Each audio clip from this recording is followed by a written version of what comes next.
member for Thornhill. Thank you, Mr. Speaker. My question is for the Minister of Energy.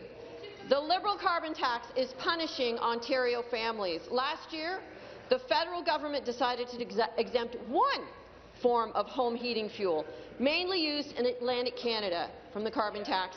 But they're hiking the carbon tax on lower emission natural gas here in Ontario, where the majority of residents now have to pay more to heat their homes. That's just not right. Residents in my riding of Thornhill tell me they already feel the impact of the carbon tax on their energy bills. Speaker, can the people of Ontario, they deserve to be treated fairly. The federal Liberals need to get rid of this carbon tax right now.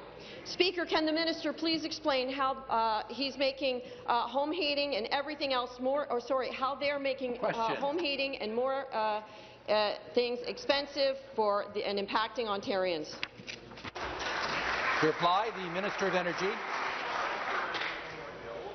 We're doing everything we can to make life more affordable for the people of Ontario here under the leadership of Premier Ford, while Prime Minister Trudeau and the federal Liberals seem content to make life more expensive for the people of Ontario and the people of Canada, and that goes for the Queen of the Carbon Tax, Bonnie Crombie, as well, who seems happy to have the federal carbon tax in place so that she doesn't have to take a position on it, Mr. Speaker. Now, we have taken a position on it.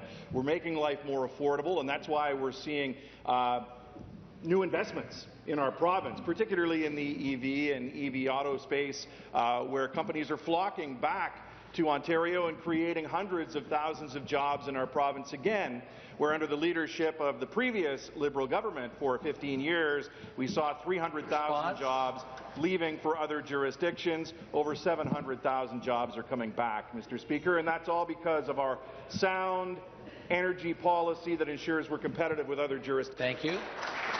Supplementary question. Thank you, Mr. Speaker, and thank you to the Minister for his solid work within his portfolio.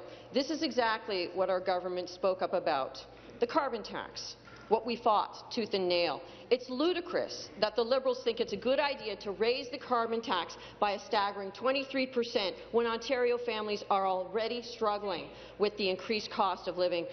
But, Speaker, this is most concerning.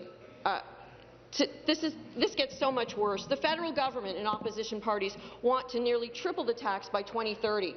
That's simply not acceptable. Speaker, can the minister please explain why Ontarians cannot afford the continued tax increase on groceries, transportation, and everything else in between? Minister of Energy. Speaker, thanks again to the member from Thornhill for the question. It's pretty obvious when you drive by a gasoline station now and you see the price at the pumps is over $1.60, and in some parts of Northern Ontario more than that. The carbon tax has gone up a staggering 23% 2 weeks ago on April the 1st under the leadership of Prime Minister Trudeau and the federal Liberal government, supported by the Queen of the Carbon Tax, Bonnie Crombie, and her Ontario Liberals, who still continue to say that the people of Ontario and the people of Canada are better off with this horrible carbon tax than they would be without it, Mr. Speaker. And the NDP, while some of them have supported us in the House, Jagmeet on the weekend was trying to walk back his demands to have a carbon tax or not. He's supportive of the carbon tax again, but that's typical of NDP policy, Mr. Speaker. They don't know which way to go. We're with the people of Ontario. The opposition parties are against them, particularly on energy.